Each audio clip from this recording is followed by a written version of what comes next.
Atli, nýr 2 ára samningur. Ánægjuleg stund?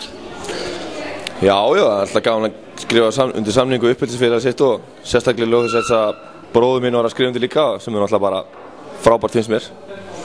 Já, það er einmitt málið. Þetta var svolítið sérstakt. Nú eru þið að fara, verið þið sameinaðir loksins í meistaraflokki. Er það ekki sérstök ánægja? Jú, það er náttúrulega, minnst æðislegt. Hvern dreymir ekki að fá að spila við hlið bróðsins. Þá er náttúrulega leiðilegt að vinna á 9-1 árið og það þótti mér nú ekki leiðilegt en það verður örugglega skemmtilegra að spila á mót honum, með honum. Getur allir stóri litli, getur hann kennt þér eitthvað? Eða tekur þú hann núna í svona sérstaklega kennslustund hérna á æfingum?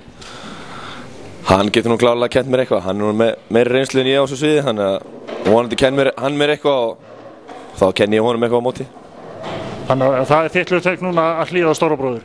Já, ef hann gefur mig einhverja gála hluti, þá hlusta ég á það, klárlega.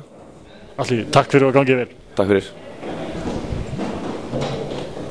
Andri Hjörvar Albertsson, velkomin í þorpi, velkomin heim. Hvernig er líðan í dag? Hún er mjög góð, ég er mjög ánægður með að koma heim í þorpið og að loksins fá að spila með Þór aftur, sáttur. Já, það er orðið nokkuð langt síðan, sennilega 2003 eða 2004 eitthvað álíka síðan nú spila að segja með okkur, þannig að þetta er núna, þetta er ekki bara lokinn, þú verður hér.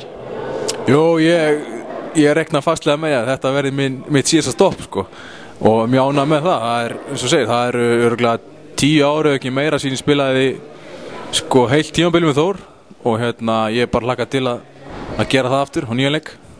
Er ekki gaman að núna upplifa að spila bara við litla bróðis sem er þó þannig að vaksa þér svolítið yfir höfuðið og á ekki að skólan til?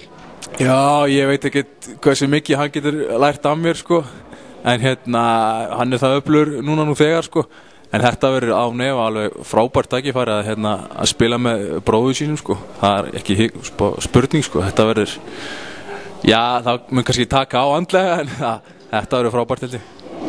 En tilfinningin er góð að vera komin heim aftur? Já, mjög góð, ég finn það bara að hér vil ég vera sko.